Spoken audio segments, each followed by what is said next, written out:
Okay, student. Astamari mokonnon nኝ. Don't forget him. Harrammoo manni barattoota tokkoffaaf lammaffaa ba'anii meedaaliyaa fi naasaa badhaasnachuudha. So madooshaa gara waltajjiitti na waama. Abile keessan.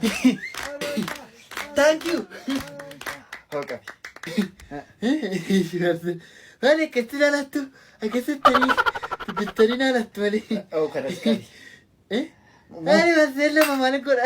Mu, tokko yu kan keemeti. Kan komiti? Abi, alaqa waan taateefi ijoollee warra tokkoffaa lammaffaa ba'anii laatta. Alaqa kan godhase. Tokkoffaa kan baate barattuu Asaantii Dhaabaa Amilee keessan. Baxxaantu. Very good. Very good. Asaantii. Jabaadhu.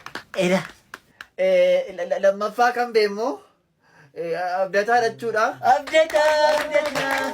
Thank you. Abaa macallistanii cabacabinaati. Taa gurbaatis namni si waame hin jiru. Maali kun ijoollee? Geessifachitti deemiti. Toli marse.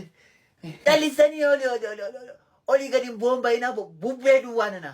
Afuuffeen kun isa mormaan hojjeteefis isa sammuun hojjeteefis callisanii wal duukaa harka reebina. Adda baasii qamadii fi ingirdaada. Callistanii bubbisinaa garuu margitanii. Taa'ii gurbaatis.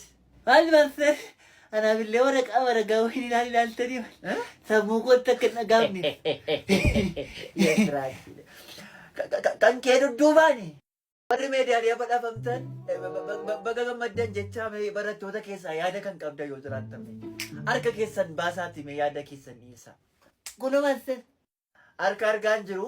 Anni kan koo harkamini miilan baasee. Marse kunoo. Madoosha. Maayini?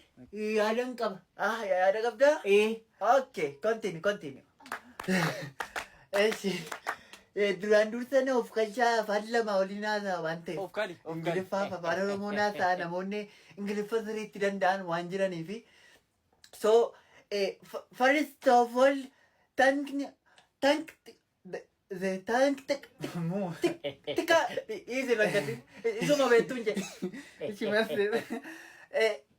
yaada lama qaba. Tu yaada lama qaba. Ingiliffaa marsee. Namoonni dhagaan dhageenyu waan jedhaniif keessa makee. Yaada tuun qaba. Inni tokkoffaanii first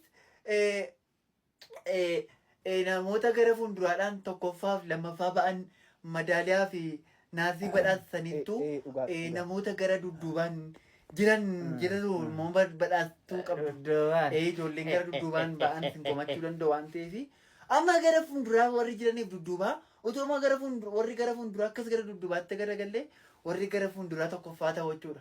Sakanaaf fuulduraanis ba'anii dudduubaanis ba'anii tokkodha waan ta'eef sakana ilaalcha keessa galchitanii akka nu badhaasanii jedha.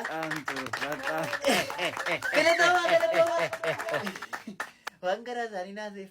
Inni lammaffaan hoo? Inni lammaffaan immoo maanseerii nama baay'eetu isinitti gaddeeyyuuti. Gaafa meedaaliyaa dhabuu koof ana caalaa ijoolleen baay'ee isinitti gaddan dhuga.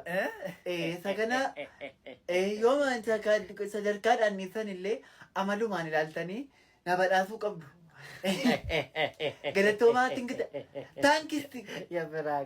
Galatoomaa. Nyaattu. Inuma siin ta'usiif. Dhugaatti gara dudduubaan tokkoffaa sana yoo nyaatte malee amalaan hin nyaattu. Asaantiifatu nyaata amalaan. Yabbiraakishili.